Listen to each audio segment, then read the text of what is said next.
When I was in that bed and couldn't move, people I didn't even know would just come up and say, "How you doing, brother? How are you? You need anything?" And just sit beside me, talk. And to me, that was one of the greatest things I could have given, is have somebody just talk to me in that moment. And I said, great, this is what I will do. From that point on, I would give my life.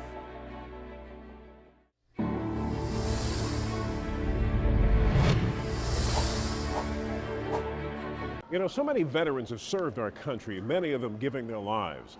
Others have been seriously wounded, but sadly, some say they've been forgotten. Well, a Selden man knows what that's like, and he's doing something about it, one note at a time. Paul Sequence Ferguson of Selden, you could call the guitar man. He's been playing since he was 12. He's now in his 50s. In those years, Paul played with or learned from many great performers, including Grammy Award winners like George Benson, Stanley Clarke, and Isaac Hayes. And he spent time with Michael Jackson's family and Diana Ross. But Ferguson also spent many years in the Army, and that's how his professional career began. It started back in 1978.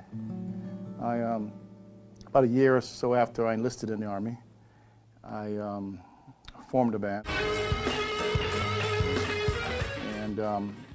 Some of the generals and colonels and higher up brass heard wind of how we were sounding and what we were doing, playing in recreation centers for soldiers free.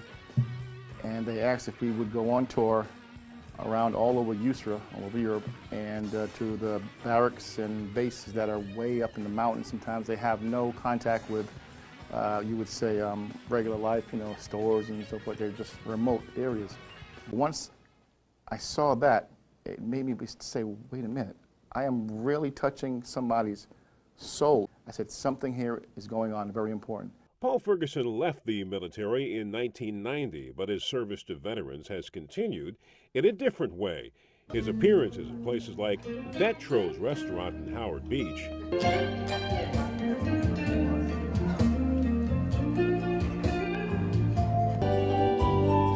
raises money that allows him to play for veterans that are wounded, sick, or aged, and forced to live or be treated in area VA hospitals, like this one in Northport. I get a lot out of doing this. I stay younger doing this because I get to smile a lot because I see the smiles on the faces of the veterans, some of them that can't really walk, and you know, in stretchers. That comes to some of the shows that we do. Now, the ones that can walk are known for doing a little dancing, as if for the moment they're able to forget their pain and to remember what life used to be like in the good old days. Susan Pisano is head of respiratory therapy at the Northport VA Hospital. Paul has engaged many of the patients in his performance. When he performs here, he actually brings the performance to the veterans and asks them to be part of it. They clap their hands, they sway, they dance, and there's the faces, their faces, the smiles on their faces, it gives expression to how much they appreciate what he's doing here. Paul Sequence Ferguson has more than just a passing connection to the wounded veterans, and specifically the veterans being treated here in North. This hospital is the same one where he was treated for cancer. He believes he contracted this during his 13 years in the Army in its nuclear and biological testing unit. And while being treated here, he says, he was inspired. This is what I will do. From that point on, I would give my life. And in my dying bed, I formed the foundation, Yes We Care, and it's a non-for-profit. Sadly, the cancer has come back, and Ferguson is being treated here again. He says the treatments are hard to handle sometimes.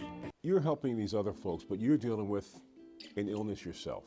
I believe in showing strength on the outside, and if you can, show strength, that'll give someone else that maybe might not have that much strength, say, well, he's strong.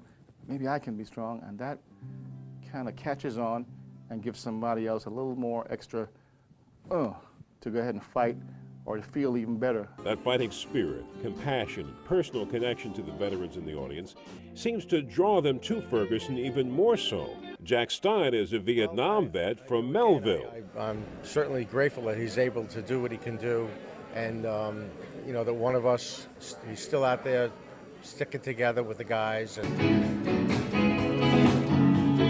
to see some of the soldiers that would come up to me after the show and say, "Thank you so much. And that was the best." I mean, I felt like I wasn't here right now. Plus, when they know that I'm one of them, not that they have to any trust, needs to be any trust, but there's like a bond that's shown and shared between this. This is one of me. It's one of my own. It's my brother that's up there playing. So they listen and feel even more than they would just somebody playing, because they can relate to it. They know that this is their own, coming back to play and share with them. It just makes me happy. It makes me feel as if I'm making a difference.